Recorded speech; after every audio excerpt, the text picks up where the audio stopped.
Hi, and welcome to another edition of On This Planet Earth. This week, we're looking at what people do for recreation in Southeast Asia. I am just outside of the pagoda holding the Wat Vishwanath Temple in Luang Prabang, Laos. I have to start off with motorcycles because, boy, they are fun. People ride them every day. They ride them to work, to school. But, you know, when they want to go on a long trip, they take their motorcycle. These kids are riding motorcycles across Vietnam, taking a long weekend, maybe just a day or two. They stop at a little retreat such as like this here in Dalat, and they come in packs, almost like little motorcycle gangs on their 125cc bikes. These are not recreational vehicles like we consider motorcycles in the US. These are work bikes. They ride them every day to and from work to school, and when a nice weekend comes, they'll put their girlfriend on the back and head for the mountains. Especially for children, and especially in rural areas, it's the simple things they love the most. Like a cardboard box, maybe. Or a concrete sewer pipe. Or a new friend's old umbrella. Maybe just a sharp knife and a soft stone. And there's the trusty old backyard swing. Or you can always help Mom load up rocks, or just hang around on Dad's shoulders. And you can always help Dad. Now if you could find a piece of string, or maybe a vine, you're all set for jump rope. These are my new friends. I'm not sure what village I'm in, but they were all jumping rope until I got here, and then they stopped. And they wouldn't play anymore. And they probably won't until I leave. They're very shy.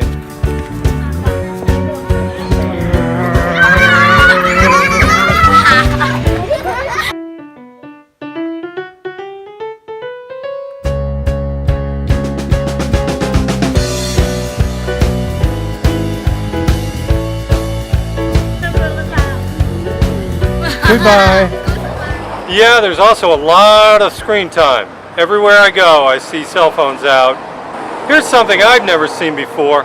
It's a wheel on a stick. Only it's not a wheel, it's a flower.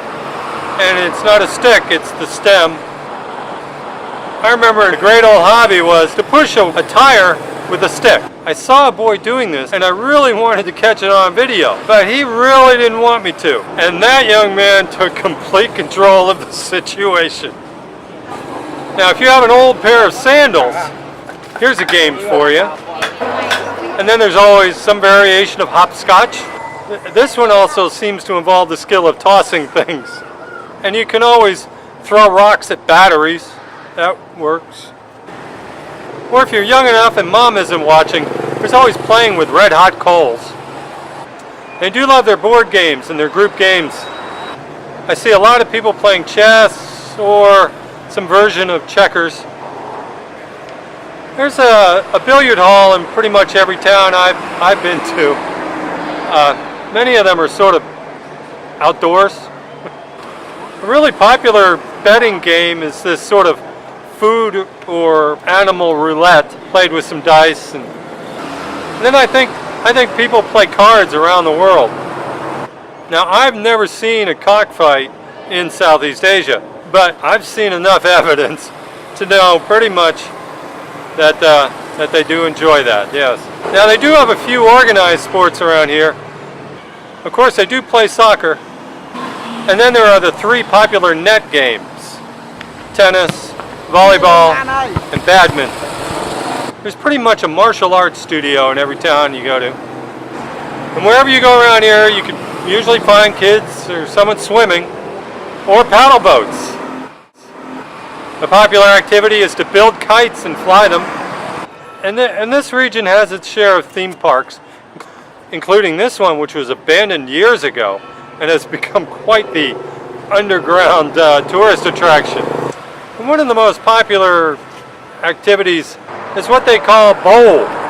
And it's played on a hard-packed dirt surface about 10 feet wide, 40 feet long. The balls are made of solid metal and weigh about 2 pounds each. It's quite a spectator sport.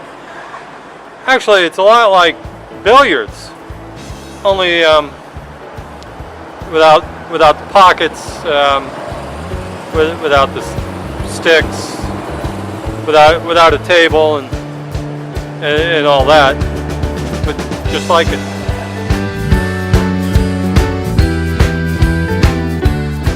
Well, thank you. That about does it for my report on the games people play, recreation throughout Southeast Asia. I'm Mark Gilchrist, and I am, and you are, and we all are on this planet Earth.